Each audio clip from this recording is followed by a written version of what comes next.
एक बार की बात है, प्राचीन समय में चीन में 3 भिक्षु रहते थे। आज उनका नाम तो शायद किसी को पता नहीं, क्योंकि उन्होंने अपने नाम का खुलासा किसी के सामने नहीं किया। वे 3 भिक्षु चीन में हंसते भिक्षुओं के नाम से जाने जाते थे। वे हमेशा एक साथ यात्रा करते थे। वे सिर्फ हंसने के अलावा कुछ नहीं करते थे। वे एक नगर में प्रवेश करते हैं और नगर के बीच चौराहे में जाकर हंसना शुरू कर देते हैं। धीरे धीरे ही सही, लोग वहां से जो गुजर रहे थे या काम कर निकल रहे थे, वे भी अपने आप को हंसने से नहीं रोक पा रहे थे। धीरे धीरे लोगों की हंसी भीड़ में बदल गई और देखते ही देखते पूरा गांव और नगर में फैल गई। उसी समय वे 3 वृद्ध भिक्षु अगले किसी दूसरे गांव में चले गए। उनकी हंसी ही उनकी प्रार्थना और उनकी सीख थी, क्योंकि वे कभी भी किसी से बात नहीं करते थे।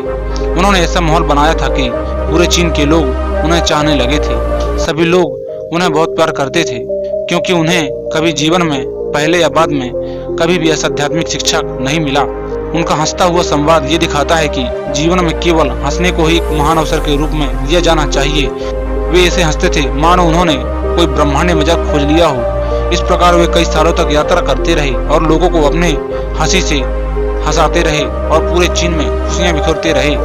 चीन के उत्तरी प्रांत के गांव में पहुंचने के बाद उनमें से एक भिक्षु की मौत हो जाती है। कुछ लोग ये सुनकर चौंक जाते हैं और दूर दूर से इस घटना को और उन भिक्षुओं को देखने के लिए आते हैं, और लोग केवल अन्य 2 भिक्षुओं की इस घटना की प्रतिक्रिया देखने के लिए भागे हुए आते हैं। वे उनसे दुख दिखाने या रुकने की अपेक्षा करते हैं और सारा गांव उस स्थान पर आ जाता है। तीनों भिक्षु थे, 2 जीवित और 1 मृत, लेकिन शेष 2 भिक्षु और जोर जोर से हंस रहे थे। वैसे हंस रहे थे और अपनी हंसी को रोक नहीं पा रहे थे। कुछ अच्छे लोग जो इस घड़ी में सहायता कर रहे थे, वे अविश्वास में उनके पास पहुंचे और उनसे पूछा कि वे अपने मृत मित्र के लिए शोक क्यों नहीं कर रहे। ऐसे में 2 भिक्षुओं ने जवाब दिया कि एक समय के लिए कल हम जब आपके गांव के रास्ते से गुजर रहे थे, तो उन्होंने एक शर्त रखी थी कि हम में से 2 अन्य को हराएगा और पहले मर जाएगा, और वह जीत गया और वह पुराना खिलाड़ी निकला। उसने एक वसीयतनामा भी तैयार किया था।